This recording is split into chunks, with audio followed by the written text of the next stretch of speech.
না বলে দিয়েছে। আরে বলবেই তো। আরে ডাইরেক্ট এরকম প্রপোজ করলে তো নাই তো বলে দেবে। প্রপোজও করতে জানিস না তুই। কবিতা, ছন্দে প্রপোজ করে দিবি তুই। এই যেমন ধর আ ওখানে কে রে আমি খোকা, মাথায় কি রে আমের ঝাঁকা, খাস না কেন রে দাঁতে পোকা, আমি কখনো দেব না তোকে ধোঁকা। এইভাবে। ফোন নাম্বার নিয়েছিস? না। এখনো ফোন নাম্বার নিসনি? দেবে, ও তোকে ডাইরেক্ট ফোন নাম্বার দেবে? পাগল তুই? তুই জিজ্ঞেস করলে কি ও ফোন নাম্বার দিয়ে দেবে? ট্রিক্স, এখানে একটা ট্রিক্স ফলো করতে হবে। ওকে তখন এভাবে বলতে পারিস যে, "আরে বাবা আমার ফোন হঠাৎ নষ্ট হয়ে গেল, আমার সিমে কাজ করছে না। একটু কোথাও কলও যাচ্ছে না। দেখি তোমার ফোন নাম্বারটা একটু দাও তো, তোমার ফোনটা একটু দাও। আমি একটু কল করে দেখি ঠিক আছে কিনা।" এইভাবে বলবি। মেয়ে কখন আকৃষ্ট হয় বলতো? কখন? তুই যখন ওকে ইগনোর করবি।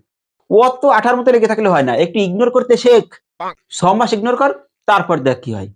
জাদু হবে, জাদু, ম্যাজিক। করবি? ৬ মাস ইগনোর করতে পারবি? কথা দিচ্ছিস? হ্যাঁ পারবো। মেয়েটার নাম কি? প্রিয়া। রিয়া। আচ্ছা ওর ফেসবুক আইডিটা পাঠাতো। কেন? ওই ৬ মাস আমি কথা বলবো।